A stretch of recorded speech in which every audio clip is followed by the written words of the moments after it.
இடரினும் தளரினும் எனதொரு நோய் தொடரினும் உனகலல் தொழுது எழுவேன். அப்படி நிக்கிறவங்களுக்கு தான் இன்பம் இருக்கிறது. இடறினாலும் தளறினாலும் உன்னை கும்பிட மாட்டேயா அப்படி நிக்கிறவனுக்கு இன்பம் இல்லை. எந்த நிலையிலும் உன்னை வணங்குவதை கைவிட மாட்டேன் என்று யார் நிற்கிறார்களோ அவர்களுக்கு நீங்கள் நினைக்கக்கூடிய உறவுகளோ அல்லது நீங்க நினைக்கக்கூடிய பொன்னோ பொருளோ தராத இன்பத்தை அந்த வழிபாட்டு நெறி உங்க அறிவுக்குள்ள கொடுக்கும். அது நீங்க தான் உணரணும்.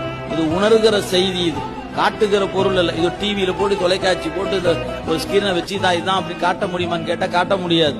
நீங்க அனுபவிக்கலாம். ஆனா அது அனுபவத்துக்கு என்ன வேணும்?